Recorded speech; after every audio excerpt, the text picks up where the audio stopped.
Hey guys, welcome to this next episode of the King Lincoln Show.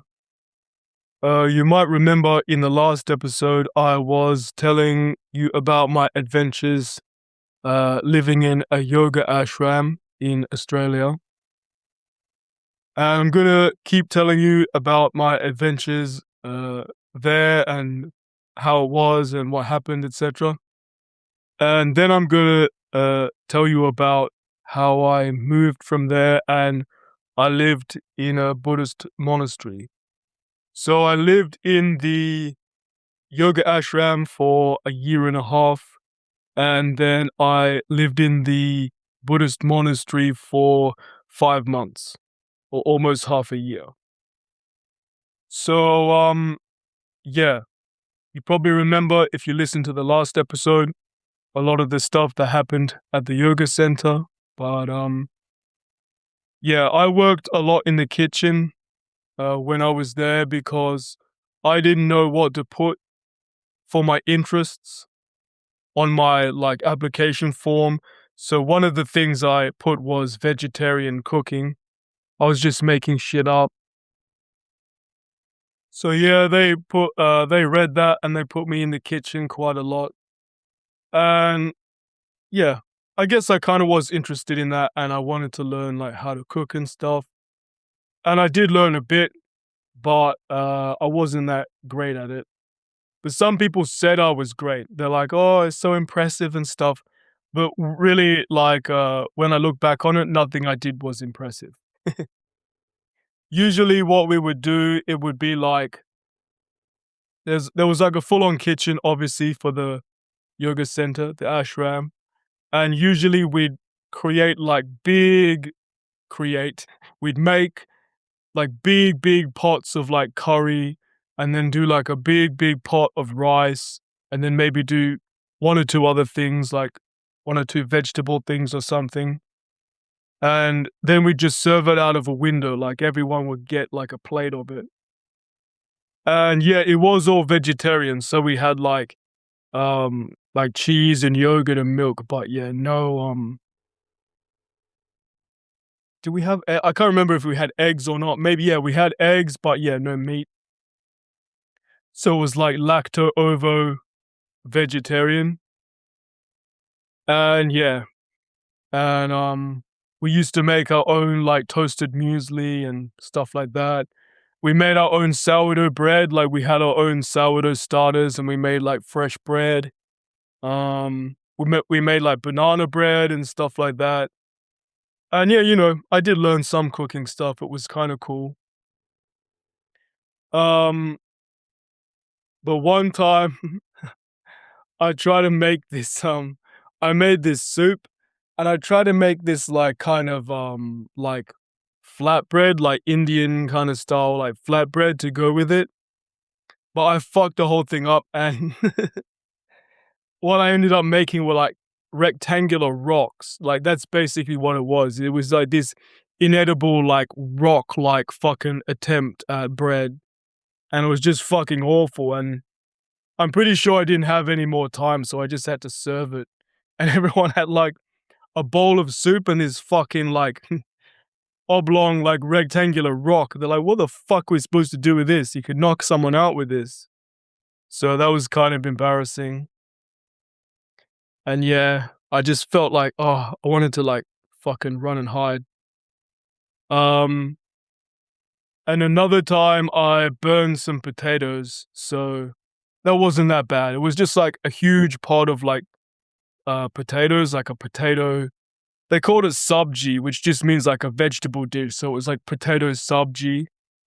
And yeah, I kind of burnt it on the bottom, so it had a bit of a burn taste. But that wasn't that bad. But some people fucked up really bad. I remember because I told you about how backpackers used to come through and they got to stay there for free. They were called woofers, willing workers on organic farms. So these backpackers would come through and they get to stay there for free, but they'd have to do some work. And one of them was doing breakfast and made this huge thing of porridge, but burned the absolute shit out of it. And yeah, the whole like dining hall smelled of fucking burnt. The porridge just tasted so fucking burnt. It was disgusting. But food was like a big deal there because there was nothing else like exciting. So everyone would get all excited for meal times, and they get all excited when like their favorite cooks were in the kitchen. They're like, "Oh, what are they going to make today?" Like, I just got so sick of people talking about food. Like I felt like people were always talking about food. And I'm like, dude, aren't we here to like do yoga and meditate and shit? Can we stop fucking talking about food? But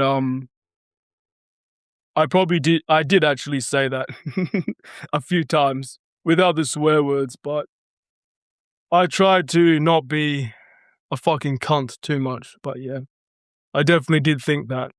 Can we just stop fucking talking about food? Jesus Christ. So there was this girl in the kitchen, let's call her Chantel, and she was kind of somewhat in charge of the kitchen, or kind of like ran the kitchen a bit. And she was another one of the residents. And she wanted me to be like kind of her second in charge type thing, because like I was working in the kitchen a lot and there weren't that many residents, so there wasn't that much choice between people. And I remember one time she was like, "I really need you to like move into like a managerial position." Even though, I'm not getting paid or anything, but I was just like, "Yeah, okay." And then I expected her to tell me like what to do. I'm like, "Yeah, okay, fine, I'll do that." Now what do I need to do? But that's all she said. Just move into a managerial position. All right, fine. What do you want me to do? She didn't specify. And then she got all mad when I didn't do anything in particular. So I'm like, well, the fuck am I supposed to do? I don't know what the fuck is a managerial position in a fucking ashram kitchen? You gotta give me a fucking job description, give me some actual tasks and responsibilities, and I'll do it. What even is it other than cooking meals and like ticking off stock and putting it away when it comes in? I don't know how they managed to make the whole thing so hard. It's very simple, actually, in hindsight. But yeah. Then so I'd worked in the kitchen for a long time, but you have different shifts. I worked on the grounds. I did different stuff, but it was like pretty close to when I was gonna leave anyway. I kind of got kicked out of the kitchen to a certain extent. Like I still like made meals there. Like I still had cooking shifts there, but um someone told me like, look, Chantel says like you're hard to work with, so you're not gonna be like organizing the kitchen anymore. And I was like, oh, why am I hard to work with? They're like, I don't know. You have to ask her. So I still cooked meals sometimes, but just in a regular way, like anyone else would. I wasn't like supposedly like more of an organizer person or whatever. Which I didn't really give a fuck because I never wanted to do that anyway. But yeah, then I did more shifts like on the grounds and like doing hovens and different stuff. But I think I was kind of hard to work with in a sense where like I didn't talk much. I didn't communicate much or talk much. I was like just really quiet and stoic. Kind of retarded. I don't know if they thought I was dopey or what. But anyway. So I worked on the grounds too, and we did a bunch of different stuff, and I got to learn how to use a log splitter, which was kind of cool because we had like firewood and stuff for like hovens. And if you don't remember, a hoven is like a weird little fire ceremony that they do as part of like yoga practice. But yeah, log splitter is pretty cool. It's like run by like petrol and a motor, and it has like this wedge that like comes down and like splits the logs. And there was this guy who organized like the grounds, who worked on the grounds. He was like the groundskeeper. Um, but he was also, like a yoga person. And he taught me how to use chainsaws and like he taught me how to like sharpen a chainsaw, how to use a chainsaw, and I like got to cut up branches and stuff. That was kind of cool. And then we just do different I can't really remember what we did that much on the grounds. Like I think we would clear away like fire hazard stuff because obviously like we were in the middle of the bush. In Australia we call the wilderness the bush, right? It doesn't mean like a hairy vagina. We're in the bush. We're in someone's vagina. Nah, yeah, it's like we're in the middle of the wilderness, so if there was a bushfire, we could all be fucked. So we would like clean up all the debris that could start fires, and we would just do general like gardening stuff. So yeah, and there was also a farm. We had a farm. Uh, you have to drive from the ashram, like you have to drive, I don't know, 10 minutes or something. And you get up to this like farm place, and some of the like kind of elders or whatever of the yoga ashram lived there, like they had their little houses there. And there was this farm, and we grew like all sorts of stuff. We had this whole field of pumpkins, and we had like eggplants and capsicums and silver beet and all this stuff. And like sometimes one of the types of shifts we would do, like one of the kinds of work would be to go up to the farm and like, yeah, do fucking, farm shit and like plant stuff and like harvest stuff, bring back vegetables and stuff. So it was kind of cool. It was kind of fun. And yeah, and also at the actual ashram, we had also like a vegetable garden with like lettuces and stuff. Um, yeah. And there was this guy, he was not a yoga guy. He was like a local guy that like lived nearby, but he worked at the ashram. We'll call him Brett. And he was very, very like not a yoga guy. He was like a kind of like country bumpkin guy, like tradesman-y, kind of farmery, kind of country bumpkin guy. He owned some land near the ashram, but it was all shit, like it was all swampy. So he owned this land, but then he couldn't do anything with it. And he worked at the ashram because he was like a chef. He was like a chef and some kind of farmer. I don't know. But he was like this kind of fat alcoholic guy. And he was obsessed with Bob Dylan. He loved Bob Dylan. And Bob Dylan actually died while I was there at the ashram. And on that day, like he was like really sad and stuff. It was like almost crying, and he was like telling stories about Bob Dylan. And then he was like, well, it's gone now. It's so sad. It was so cute. But yeah, he kind of taught me some like cooking stuff in the kitchen, and I really liked him. Like he was a bit of an oddball, and obviously he had problems with like drinking and stuff, but yeah, he was very likable. I liked him. He was a funny character. And he did stuff like at the farm too. Um yeah, but I fucked up one time at the farm because I had to drive some people to the farm, like some of the backpackers and other people. And they were just taking ages, and I was like, come on, we're gonna like be late and all this stuff, and I was getting impatient. And so I took them and I left without actually getting the instructions for what I was supposed to do at the farm, which was really stupid. So I didn't know what to do I had all these workers who I had to like tell them what to do at the farm, but I didn't know what to actually do. And I was like, fuck, what can we do? So I was like, okay, we're just going to weed the pumpkin patch. So I just had them weeding the pumpkin patch for like hours. And then we went home. But you don't actually need to weed the pumpkin patch. You just leave it. You don't want to step on all the vines for the pumpkins. You don't want to disturb it. You just leave them all there. You let all the weeds and shit grow and everything. And then when the pumpkins are big enough, you harvest them all, and then you start again. You don't need to fucking weed it. Like, you're just wrecking it. You're fucking it up. So I didn't actually know that I'd fucked up.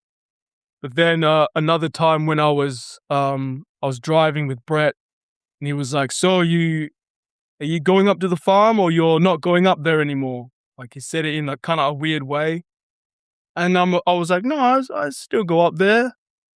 But then they didn't really send me very much after that, and I was like, "Oh fuck, I think I fucked up. I think I maybe heard someone else mention it too." And I was like, "Oh shit. I think that pumpkin patch thing was a fuck up.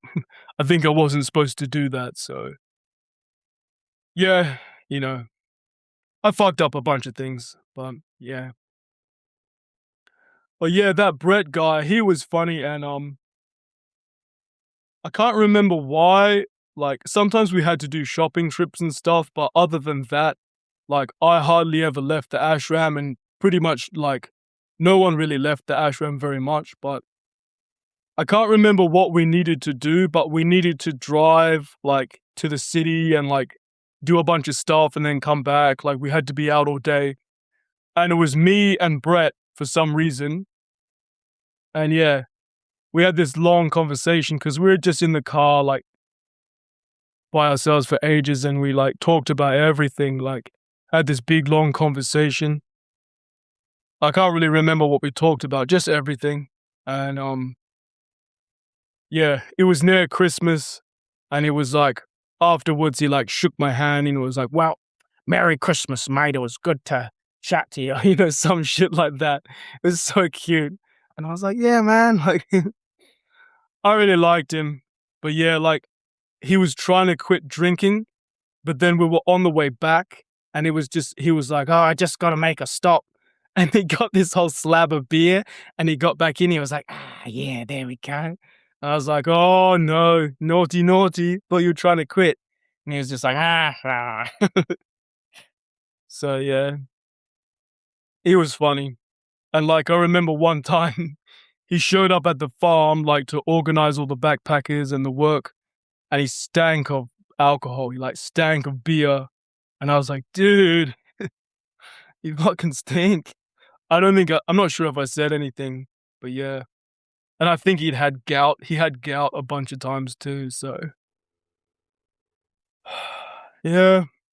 Wonder what he's up to now. Wonder if he's still alive or if his liver packed it in. I'm sure he's still alive. He was probably like, how old? Maybe 50 when I was there. So now he's probably, somewhere in his 50s. But yeah. And sometimes we had festivals at the yoga ashram place. And it was like bands, like musicians and stuff would come and play, and they'd be like, we'd set up a stage and there'd be a whole bunch of bands and stuff, but not like rock bands. It'd be like, the kind of people you would expect to come to like a yoga center, like kind of spiritually kind of bands, like new agey kind of bands, and people who play like bongo drums and do like weird chanting and stuff. And that was kind of fun, and like, yeah, lots of backpackers would come and we'd like watch the show and stuff. It was kind of cool. Um, so yeah, one of those times, like, there was festivals and there's like a festival and stuff going on, and there was this like particular bunch of like backpackers, and I was like walking back to my little hut. I was just gonna go and like meditate in my hut. I didn't Like, there was lots of times where you did have time to socialize and stuff, but I usually wouldn't. Like, I hardly ever would. I'd just, like, go back to my room and, like, sit in my room and meditate, watch my mind, read, do yoga, that kind of stuff. But this one time, I was like, "Oh," I saw them all playing volleyball because we had, like, volleyball set up as well. Play, like, yeah, we didn't have a huge oval, but people would play, like, soccer and volleyball, like, on the grass. And I was like, in my mind, I was like, should I go back to my room like I usually do, or should I go and like hang out with these guys? And it was weird because it seemed like a turning point, like my life would be different if I went and hung out with these guys versus if I just went back to my room as normal. And it actually did end up being a kind of influential moment that changed the trajectory of my life somewhat. So yeah, I went and like played like volleyball and shit with these guys, and I met this one girl who was like, they were American. There were these two girls who were American, and there was like a bunch of other people who I forget, but there was this one kind of funny American girl. We were probably similar age, like we were in our 20s, like I think she was maybe early 20s or something. And she was she was like had a nice body and stuff, but she was a little bit goofy looking, in my opinion. Kind of her teeth kind of stuck out, and she had a slightly kind of goggly eyes. And she had short hair. She was like a redhead. She had red hair, but it was like really short, like a boy, like probably about not quite a crew cut, but like a bit longer than that. And she was kind of this, she was like pretty cool, and she like had cool like stories and stuff, and she was kind of funny. But a big thing of hers was like she would exaggerate all the time, like, and she would like make things sound. She would see, like, I don't know if she knew she was doing it, but I don't think she did, but she would kind of like make things sound cooler than they actually were. So she'd be like, "Oh, back in like," I'm not gonna fucking try to do an accent, but she was like, "Oh, back in like, in Indiana where I'm from, like I was going out with this like beautiful like Colombian man, and like he was like this and he did that and he did this," and I was like, "Okay, so you're going out with some guy, like who cares?" But she would like, it's hard to describe how she would do it, but she would build everything up as if it was so cool. But then I would like think about what it actually was, and I'd just be like, "All right, fine, like that's just normal, like that's not that cool." And she would kind of talk herself up a bit. But I'm being critical. She was really nice, and we ended up kind of becoming friends, and I'll tell you about that more like a bit later. Yeah. So we will call her Cassie, and then there was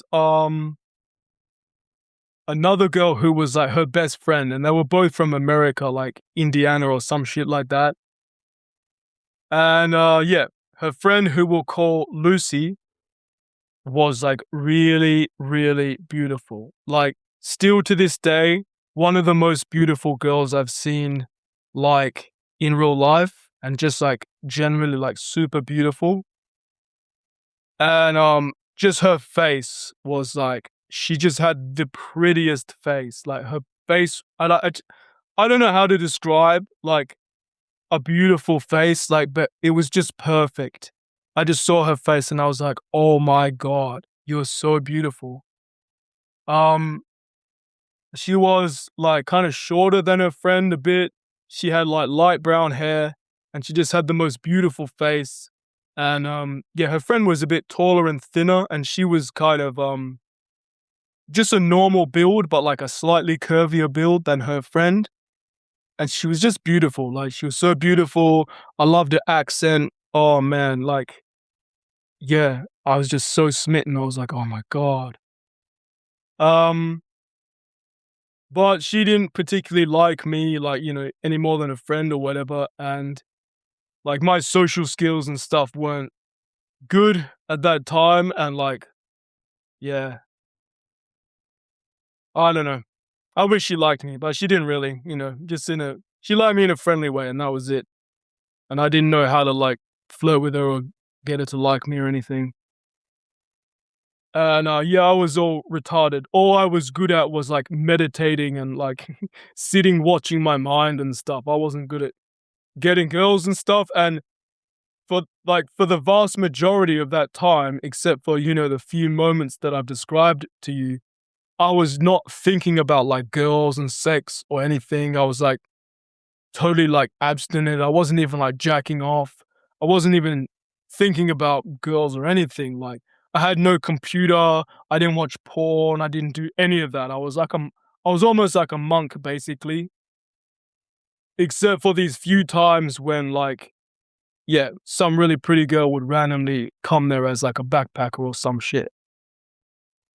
So yeah, I met those guys and a bunch of other people. I forget all the other people, but I actually met a lot of people when I was there because there was always new people coming and going.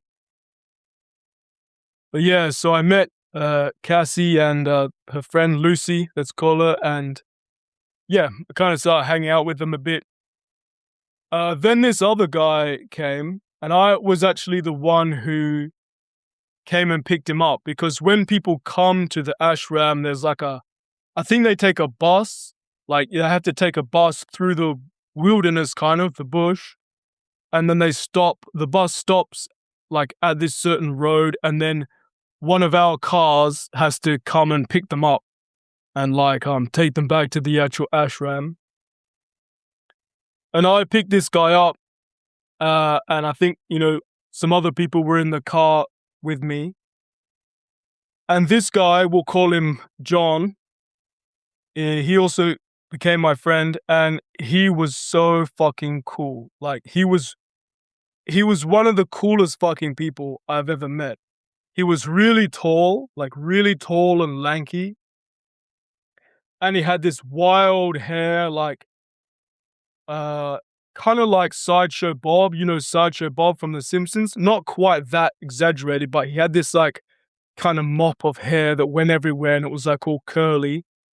He had like, yeah, light brown hair and he was like really tall and lanky.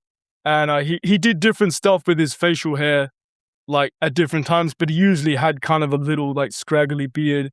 Yeah, he had this kind of like crazy mop of curly hair. And it was an English guy, so he had like a cool English accent. He's like sounded all cool. And he had a really deep voice, and I was like so like jealous of it. Oh, it has such a deep voice, sounds so cool. And he was just really cool. Like he would always say cool things. He would like sometimes he'd be funny, sometimes he'd be like kind of like quiet and mysterious, like and yeah, and he would be like instead of saying yes, he would be like I. That's what he was like. Like you ask him a question and he'd nod solemnly and be like, I, blah, blah, blah, blah, blah, like in his fucking cool English accent. He was just like so fucking cool. Like I just wished that I was him instead of the piece of shit person that I was. I mean, I had some qualities that I wouldn't want to give up to swap to be him, but overall, like he was just 1,000 times better than me. Yeah, so he became my friend and he was really cool, but at the same time, it was kind of sad and pathetic and shitty because he and this Lucy girl, who was like the most beautiful girl, like one of the most beautiful girls ever, they kind of got together and I kind of didn't know at first. And then I kind of twigged that like, they've kind of gotten together now. They like each other. And I would ask Lucy, I'd be like, oh, you want to come for like a swim in the creek or something? Oh, you want to do this? She'd be really nice about it. She'd be like, oh, no, sorry. Like, she's super nice, but she just would, yeah, say no. And I was like, oh, that's cool. Maybe another time. But then I realized her and this John guy had like got together. And,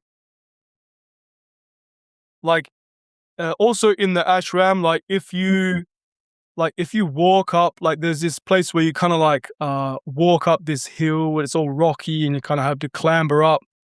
It's like a little while, like a little hike away from the ashram. There's like these caves and it's just got this like soft sand on the ground and you can like look, like there's an awesome view. Like you're really up high and you can look over like acres and acres of like bushland and stuff and like see these amazing sunsets and sunrises.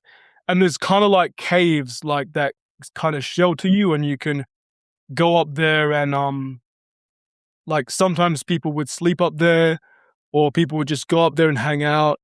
I I'm not sure. I can't remember. I think they said no fires. So we didn't have fires, but sometimes we'd go there and like people would like play guitars and stuff. And so John and Lucy actually went and slept up there together. And I mean, I'm sure they fucked, right?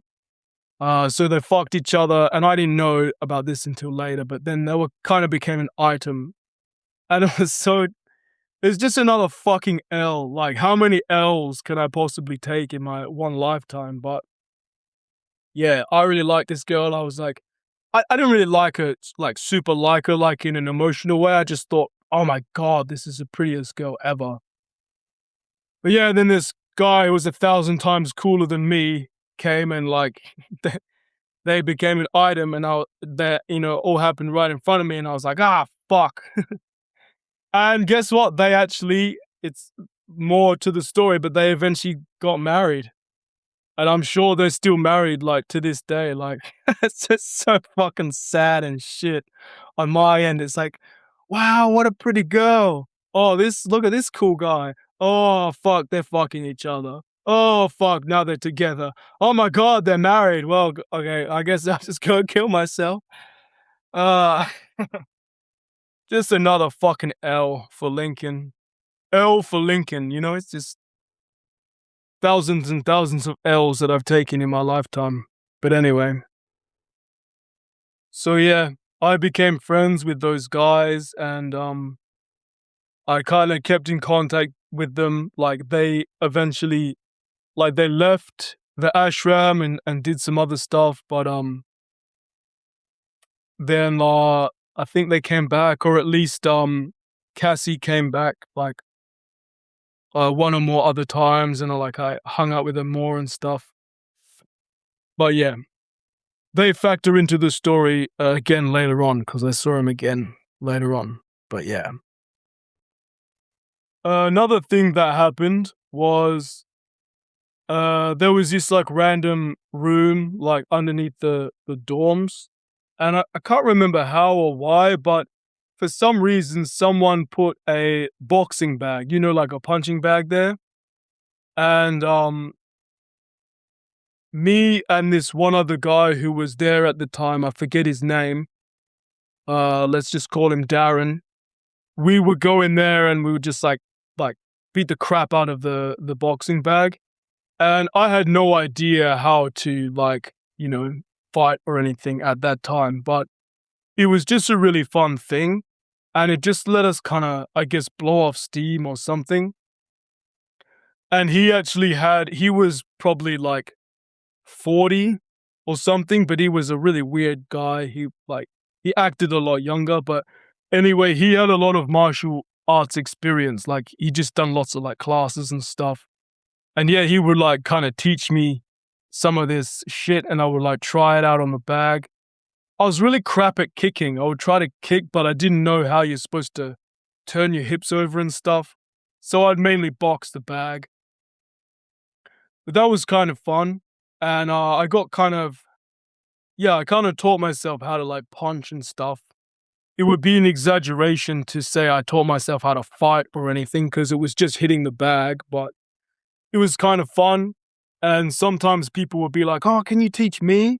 And like, what I was teaching them was probably like 90% wrong and like bullshit, but I show them like how to punch and stuff.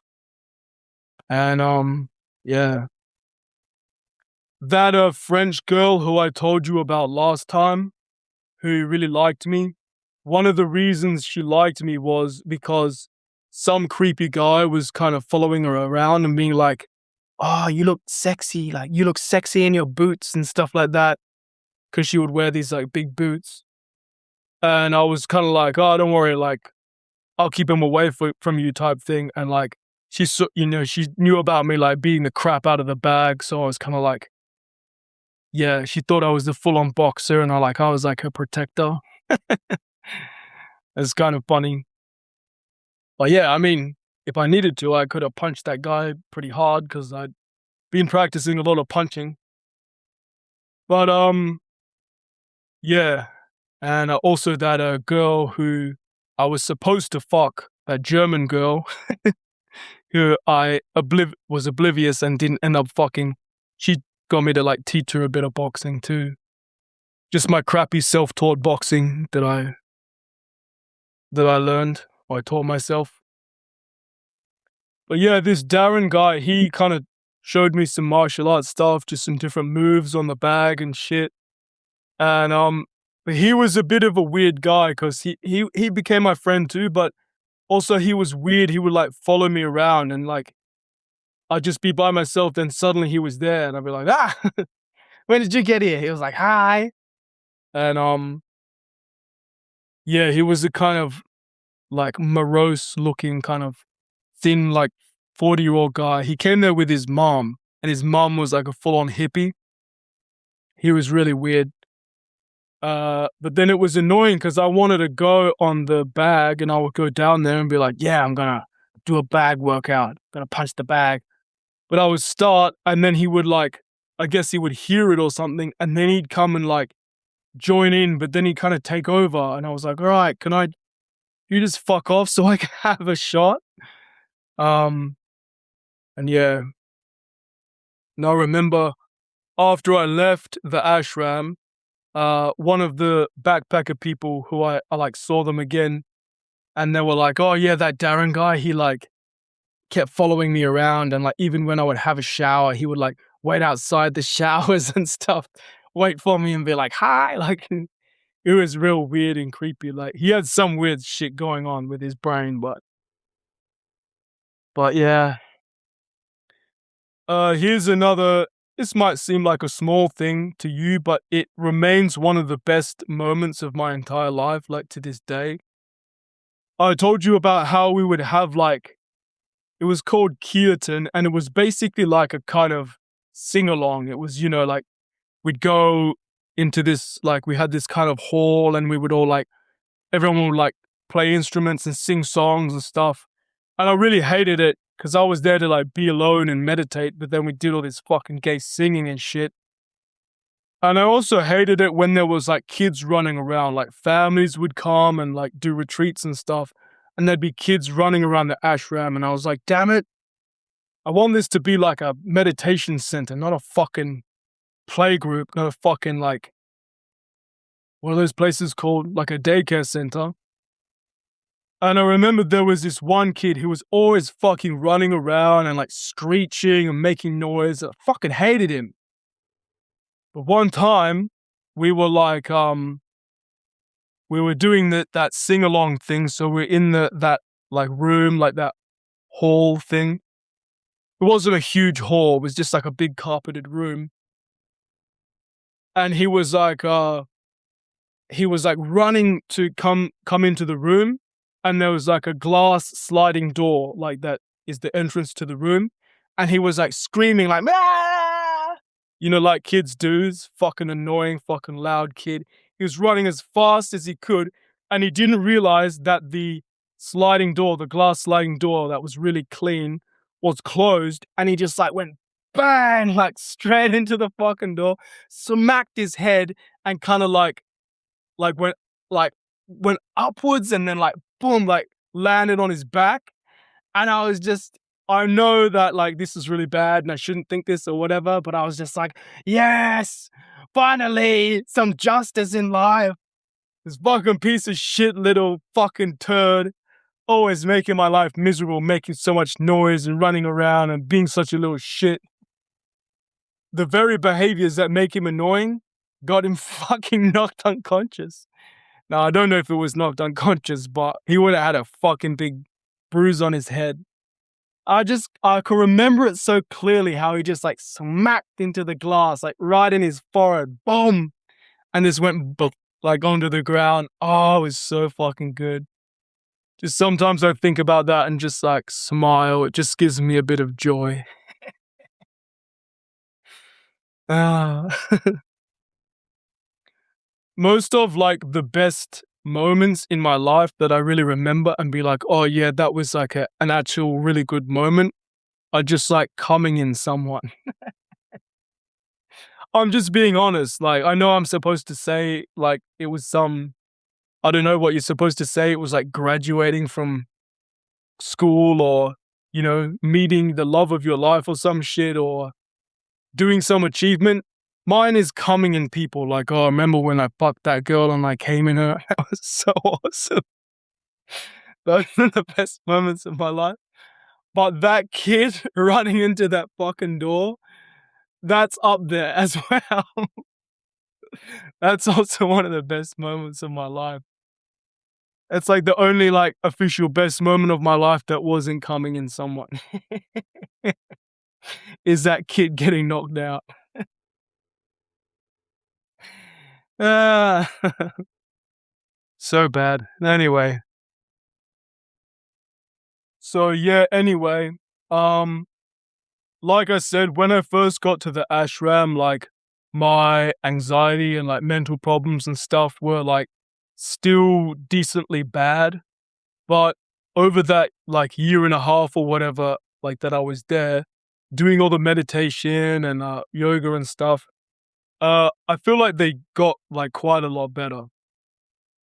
Especially the full-on feeling of anxiety, like the feeling of like dread and terror and like always being like scared, like that got better. And some of the mental fog and like lack of control of myself and stuff, all of it got better, definitely, like to a certain degree, like within that year and a half. But there's different things in life. Like there's not just a continuum of like I'm better, I'm worse. There's different areas of life and different skills. And I feel like my social skills still stayed fucking shit because I wasn't practicing them that much. I was kind of like a lot of the time I was just avoiding people and like doing the minimum of interacting with people and stuff and just like doing the work I needed to do and then just going back to my room. So I feel like my people skills still stayed totally shit. And I would say my life skills, like, being an adult and dealing with life, possibly got even worse because like everything's kind of scheduled for you and like the ashram has its own like ways of doing everything, and like I didn't need to worry about money or anything while I was there. Um, yeah, it was like not really being a real adult. And I feel like all my adulting skills and life skills, which, I mean, I was in my 20s, I was supposed to be developing them. I didn't develop them like well at all. And if anything, they maybe even went backwards. Like I didn't know how to live in the real world. Because I was only like early 20s or whatever, like, or however much it was when I got there. And yeah, I already hadn't learned it properly. And then this whole year and a half, I still like wasn't practicing those skills. So that was pretty bad. And something that demonstrated how bad those skills were was one time I tried to go on a holiday. Wasn't really a holiday, it was just kind of like a little break from the ashram. And most of the time I didn't have like my own car or anything, but close to when I was actually gonna leave the ashram, like I actually bought a car. I was like a what do you call it? Like not a four-wheel drive, but it's like kind of like an SUV which has a place in the back where you can like store stuff as opposed to like more seats or whatever. Um or maybe it had 4 seats and that as well, I forget. But yeah, I bought that, and then I was supposed to be planning what I was going to do for this holiday, but I just didn't plan it. I kept putting it off and putting it off until it was the time when I was actually supposed to go.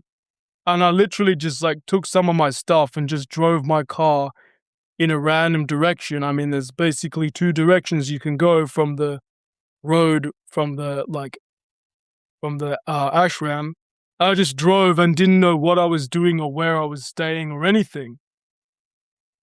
And it ended up being a total nightmare where I was just like kind of going to random spots like the town like near, like not too far from the ashram, or then I went to some kind of like lake where people would like have bushwalks and stuff. Like I would just go to a random spot and just like sleep in my car.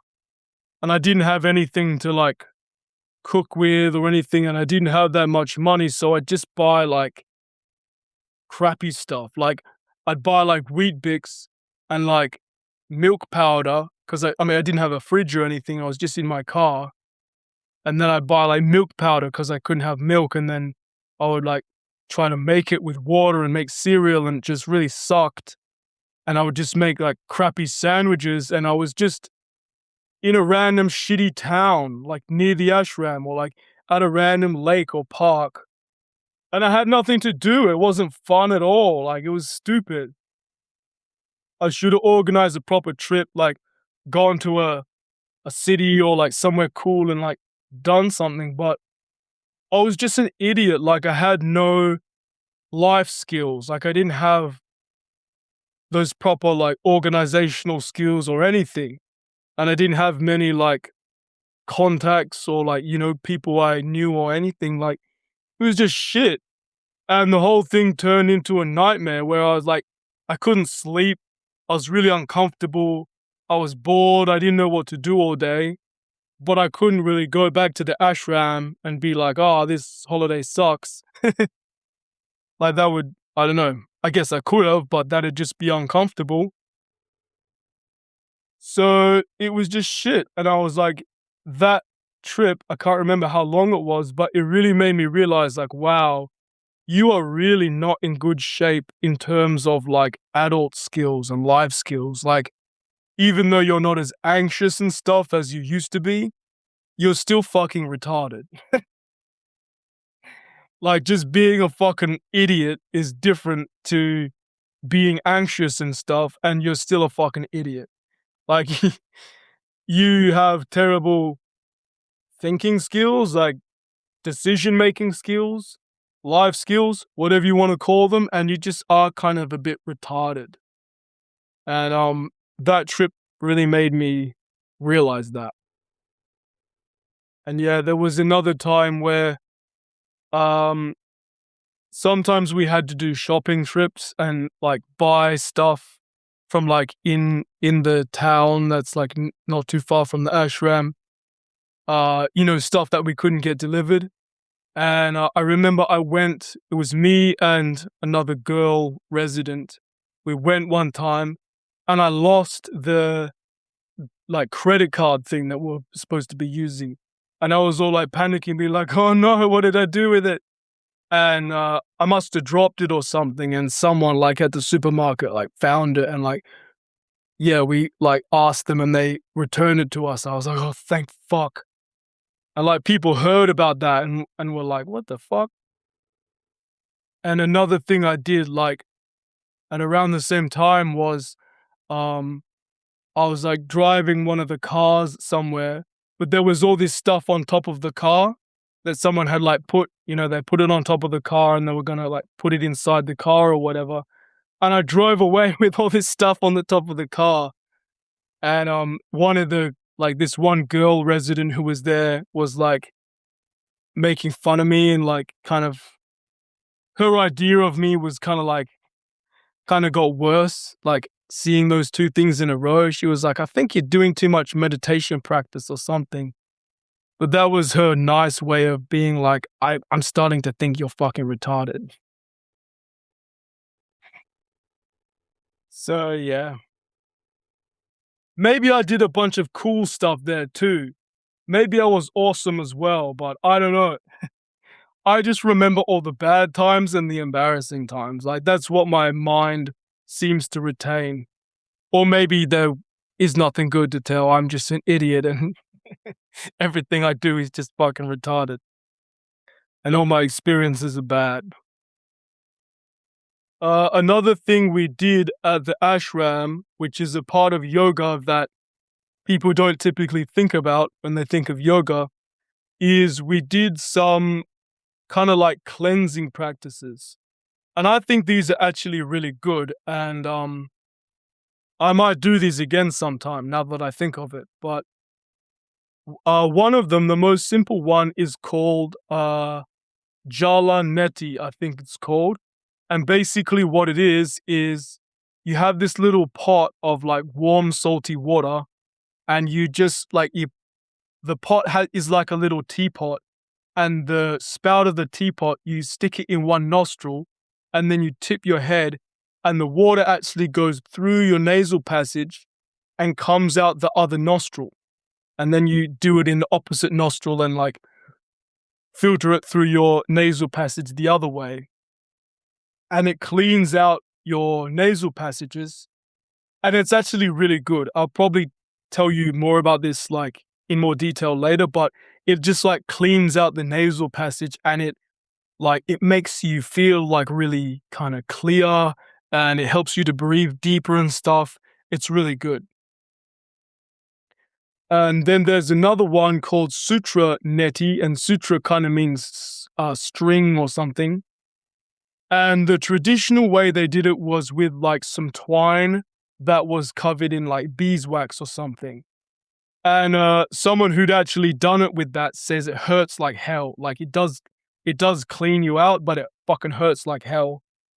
But we would do it actually with a child's catheter, if you know what that is. A catheter is a thing that you stick up your urethra, like you stick it up your dick or whatever, when like people are in hospital and like their piss has to come out when they're in a coma or something. I think that's when you have a catheter or something. But we would get a new one, obviously, that hadn't been used, and it's just like this like very, very thin kind of plasticky tube. And yeah, it takes some practice, but you thread it in one nostril and you make it come out. I think you can make it come out the other nostril, and you kind of like like that, kind of like clean your nostril, like your nasal passage out with it. And you can also put it in one nostril and make it come out your mouth. I think that's the easier one from memory, but it's still really hard. You have to put it in your nose, and then you got to reach down the back of your throat and try not to gag, and you got to like catch hold of the end of the catheter that's coming down your throat from inside your nose, and you got to like grab it and pull it. And you keep, because you're putting your hand like down your throat, you keep going like that and like gagging. It's really hard, but if you can master it, it like further cleans out all your like nasal passages like even deeper, and it kind of makes your nostrils, not your actual visible nostrils, but your nasal passages like wider, so you can like breathe better and shit. It's pretty cool. And another cleansing practice is called Kunjal Kriya. I think that's what it's called. And basically you make the same kind of warm, salty water, and then you have to do it on an empty stomach. Like you do it first thing in the morning, so your stomach's empty. You basically drink heaps of this. I think it might be like 2 liters or something. And then you just stick your hands down your throat and make yourself vomit it all up. And I know it sounds gross and it sounds like bulimia or something, but it's not. Like when you do that, if your stomach is empty, nothing comes up except the water. Like you're not vomiting out chunks or something. It's just water. But what it does is like it supposedly cleans like the lining of your stomach, and it like flushes your stomach out. Like your stomach's empty, but it like flushes out like crap that's on the lining of your stomach and makes your it's fucking good for your stomach somehow. But all that comes out is water and like kind of a bit of phlegm maybe. Or, it looks like phlegm. But you're not making yourself puke up food. I mean, that'd be fucking disgusting. And yeah, you don't have heaps of acid or anything. It's just like the water. But another really amazing thing it does is like the vomiting, it loosens up like all the muscles. Like it loosens up all these tensions. Like you feel really good after it. It's really cathartic because like heaps of your like neck and like throat and shoulder muscles, you don't realize it, but they're holding heaps of tension. and Kunjal Kriya like loosens them up, like gets rid of all those tensions, and it's really good. And I even noticed like after I did it, like my voice would be deeper because like all this tension had been released. And I know it sounds like perverted, making yourself vomit, but it's just vomiting up water, not food or anything, and it's pretty cool. But it does also take something psychologically, like to actually stick your fingers down your throat and make yourself vomit. So it's not for the faint-hearted. And you don't do it all the time. You only do it every now and again. And there's one other cleansing practice we did. I'm pretty sure it's called Shankaprakshalan or Lagu Shankaprakshalan. And I think Lagu is the short version, and then there's another one called like Purna Shankaprakshalan or some shit like that. And that's the full version. But the full version can be kind of dangerous. It can be kind of risky, apparently. But the short version is really good. And basically what it is, again, you make a whole shitload of like warm, slightly salty water. And you do it first thing in the morning, so your stomach's empty and all that. And you basically do a routine of like drinking all this water and then doing this series of yoga poses. And then you drink more water and you do these yoga poses again. And like these specific yoga poses and how they're ordered, they are designed to actually like push the water through your digestive system and like actually like squirt through your whole digestive system and like clean out your digestive tract. And it's fucking heaps of water that you drink, and it's heaps of rounds of these yoga poses that you do. And after you do it, you do like explosive shit. Like, yeah, you just like do like fucking spraying like fucking diarrhea shit. It's just like and it fucking, well, it's shit, so it stinks, obviously. But yeah, you fucking, all this fucking like spraying fucking diarrhea shit comes out. And I think I heard this correct. Like some people do it and even do it so like all the shit comes out, and then they get to the point where they're just shitting out water. And it's like, it cleans out your whole digestive system.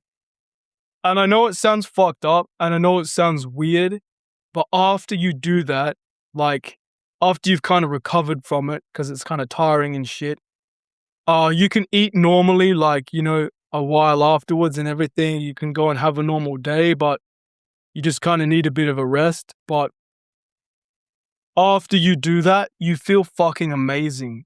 Like you feel so calm and clear and just like euphoric and just fucking wonderful. Really, like it really does something to you. Like you don't realize until you do something like that how your body like influences your mind so much, and how like, yeah, your digestive system and what's going on with your guts and stuff has like a huge impact on your mental state and what's going on with your mind. And it's just crazy how fucking like calm and clear you feel.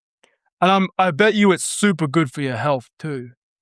Yeah, I know it sounds kind of fucked up, like drinking all this water and doing all this yoga and making yourself do fucking diarrhea, but I'm telling you, it's fucking amazing. So we do the short version, but then there's a long version, which is basically like you do the same thing, but way more. But I think it's kind of risky. It's kind of dangerous and not worth it because supposedly someone's done that and they've like torn their stomach or something. They've like, I don't know exactly what happened, but they fucked themselves up. They got a tear in their stomach or some fucked up shit like that. So it's probably best not to bother with that. It's something people do, like they have to fully learn it and do it under supervision and all this shit. But the short version is really good, and that's what we did, and it's pretty cool. I think someone might have done the full version at the ashram, but I forget. And yeah, I never got to do it, but I don't think it's worth it. The short version is pretty cool. And you can do it like every now and then. Like say you do it once a month or something. I think that'd be like pretty awesome for you. But yeah, it was really cool, like just learning all the yoga, learning all the different philosophies associated with it, and doing all that meditation, like properly learning how to meditate and doing all that meditation was really good.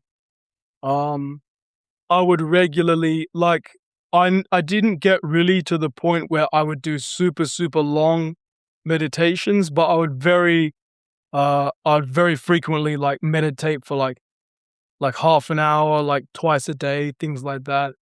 But then I would also like just sit in my room and like watch my mind, like just not sit in a proper yoga pose, but just like sit for hours, just like watching my mind and like watching my thoughts and stuff. And doing those kind of investigations and experiments of learning about Eckhart Tolle and then Ramana Maharshi and uh, Nisargadatta Maharaj, learning about like non-duality and self-inquiry and being aware of awareness and like watching your mind and stuff. That was really great. And like that's one of the things I'm actually the most thankful for, that I learned that shit, because yeah, that's really good. It's really significant. And it helped me with all the anxiety stuff. It like started to help me calm down and all that. But also it just gave me like really good perspectives on life and stuff. And it's hard to explain, but I'll talk about it more another time. But yeah, so it wasn't until I went to the Buddhist monastery that I did really long, proper sitting meditations. But I still did it like quite a bit and like regularly at the ashram, as well as just yeah, kind of more just like self-inquiry style, like watching my mind, but not being in a proper like meditation posture or whatever. So yeah, I did have some weird experiences like with like meditation and stuff, kind of like weird visions and like dreams and stuff, but one I really remember was actually I was up in my hut, which was kind of like up a hill kind of in the bush just by itself, and I was sleeping, and I woke up, and I had a weird feeling, and I woke up, and I opened I opened the door to my hut. I had like a sliding door, and there was like it was like this weird little woman or child, this weird little creature, and it had really sharp, like thin little teeth, like one of those deep sea fish that have the light on their head. It had teeth like that, and it was like, "Ah," and it was like so fucking real. But then, as soon as that happened, I woke up and I was in my bed. But it was like it was like 100% real. It was so fucking crazy. Like I don't know if that is like what people think, like people will call that an out of body experience or whatever. I don't really know, but it wasn't just like a dream. It wasn't just like, it was like so fucking real. Like, yeah, it was really crazy. I've never fucking forgotten that. It was so weird. Like, I remember myself getting up. I remember opening the door. I remember seeing that thing. And I remember exactly what happened afterwards, but I think I just like was just back in my bed again.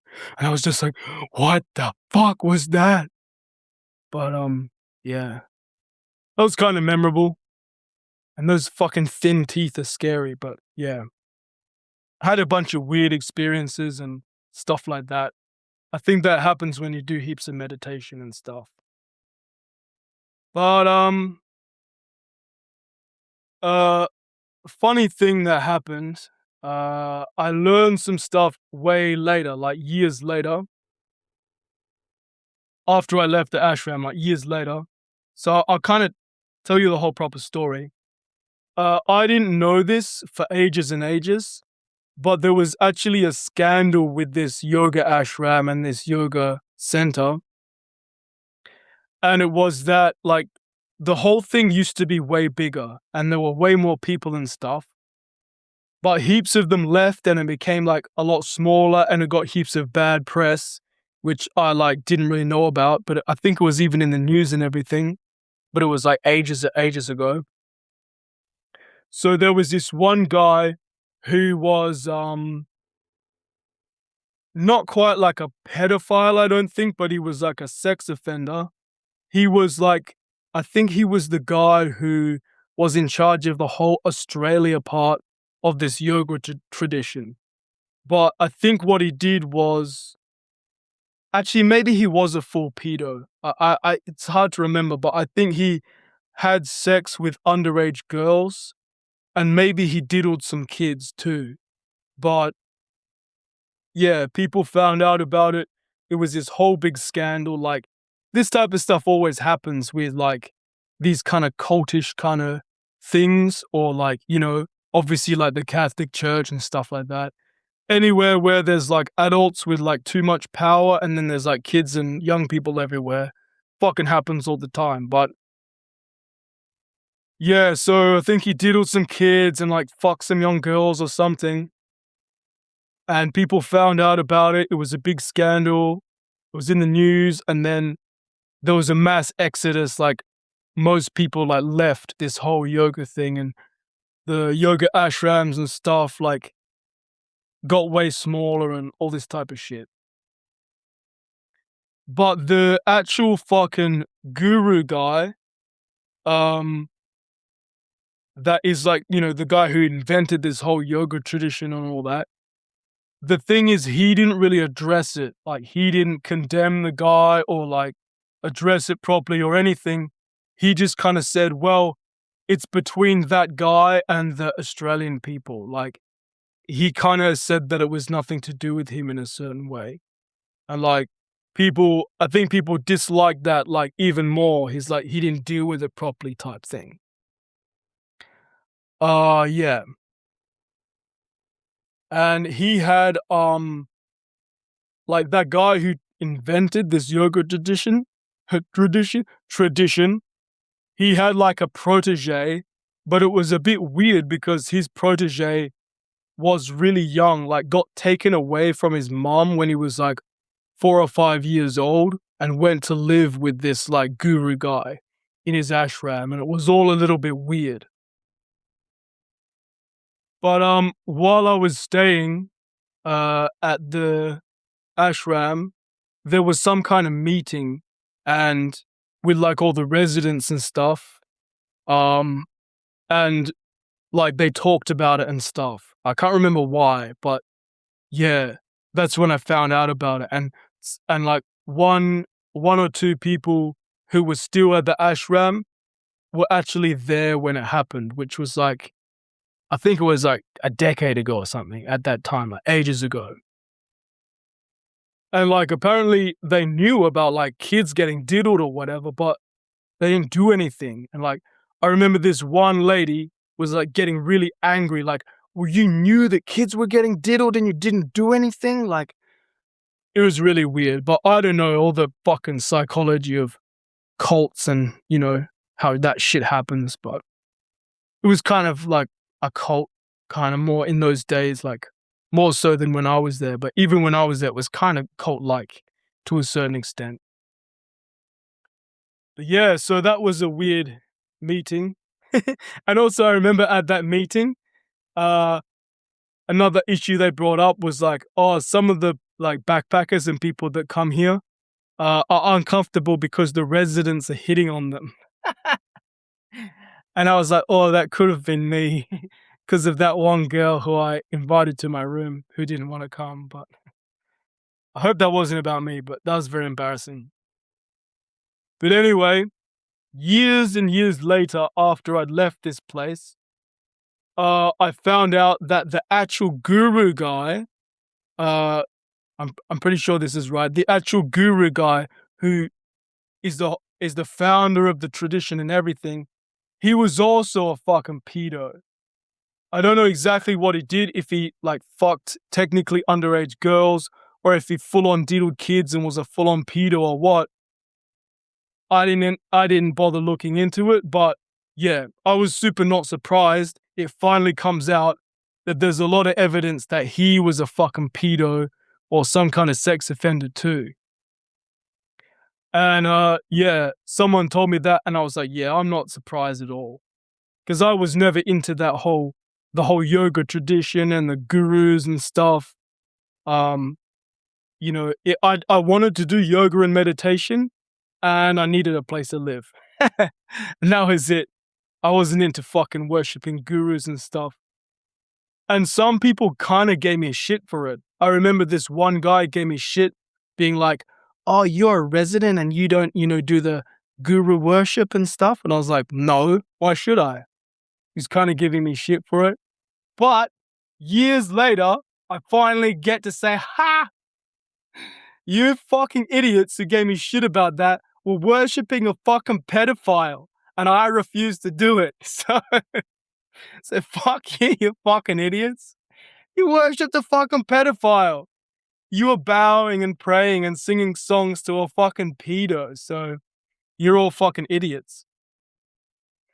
But yeah.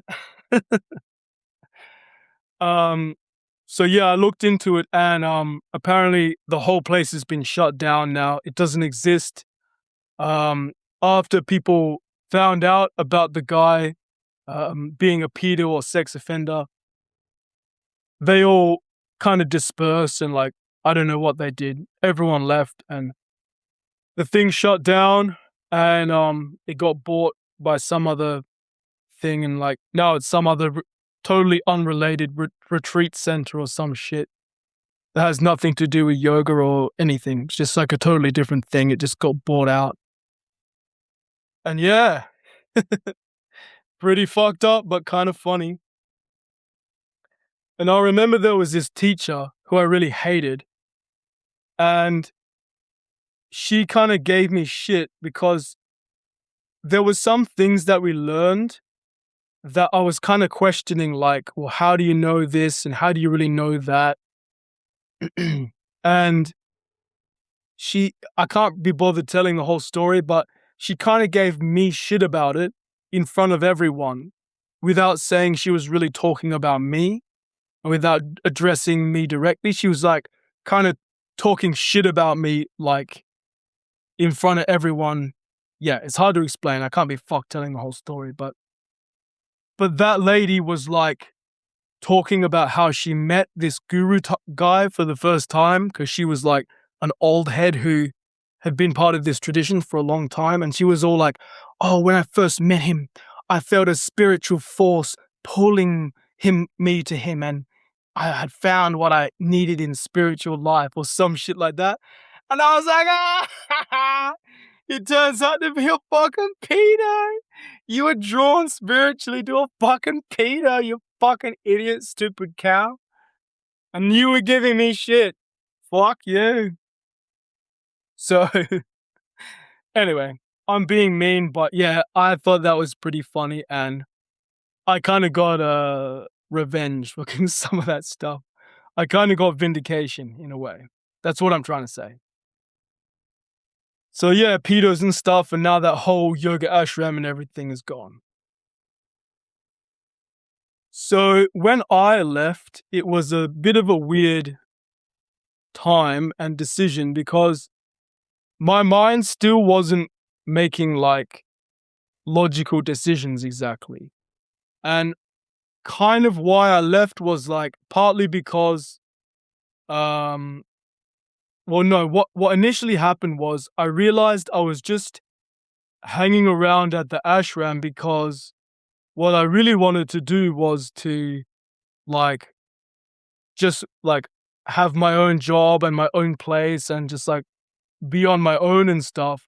But it was just because I was like scared to try to do that and I knew it would be hard and I didn't have all the skills. And remember, I was like away from where I was from and everything. So I'd be like, if I left the ashram, I'd be going to a new city where I didn't know anyone. trying to get a place to live, trying to get a job.